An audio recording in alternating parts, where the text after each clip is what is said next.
মাঝরাতে জামাইয়ের আবদার ছিল তাকে ভাজা পোড়া কিছু একটা বানিয়ে দিতে হবে, কিন্তু অনেক রাত হয়ে যাওয়াতে আমার আর ইচ্ছা করতেছিল না। কিন্তু বেচারা এতবার রিকোয়েস্ট করতেছিল যে তার আবদারটা না রেখে পারলাম না। তো সব কিছু নিয়ে বসে পড়লাম। এখানে আমি সিদ্ধ করা চিকেন দিয়ে দিলাম, এটা বুকের মাংস যেটা সেটা। আমি তারপরে দিয়ে দিলাম সিদ্ধ করা আলু। আমি এই দুইটা জিনিস আগে থেকে শুধু লবণ আর পানি দিয়ে সিদ্ধ করে রেখেছিলাম, তারপরে এই দুটো আমি মুথে রেখেছিলাম।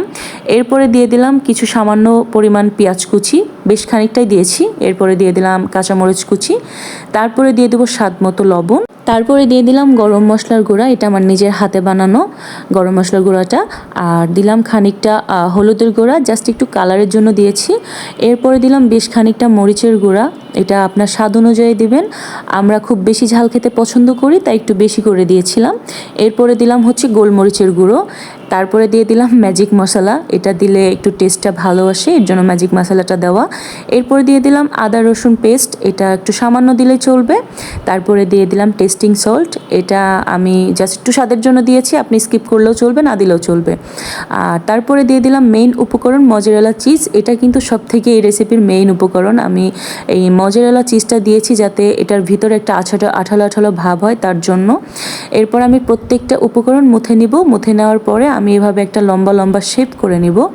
আপনার যে ডিমের চপ বানানোর জন্য যেরকম একটা শেপ করে, আমি সেরকম একটা শেপ করে নিলাম। আপনারা চপের মতো, আলু চপের মতো গোল করলেও চলবে।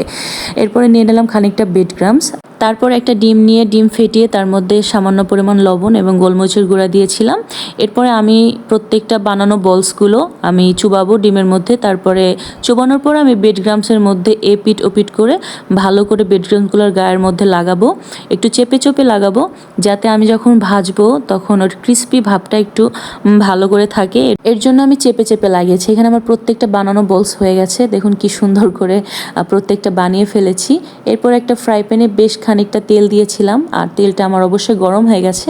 আমি একটু হাইতে গরম করেছিলাম, বাট তার পরবর্তীতে আমি এটা কমিয়ে দিয়েছি, মিডিয়ামে এনেছি।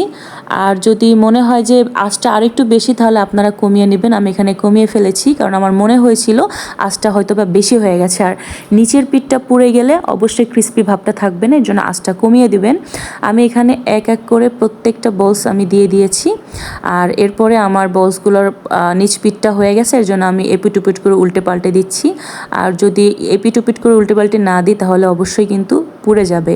আমি আমার রেসিপিটা যখন পরিবেশন করেছি তখন কালারটা দেখে জাস্ট আমি ফিদা হয়ে গেছি। দেখুন কত সুন্দর কালার আসছে, আর খেতে এত মজা হয়েছে কি বলবো। উপরে অনেক ক্রিস্পি, ভিতরে একটা নরম ভাইব, খেতে জাস্ট ওয়াও। চিজের জন্য এটা খেতে জাস্ট ওয়াও। অবশ্যই কিন্তু ট্রাই করবেন সবাই।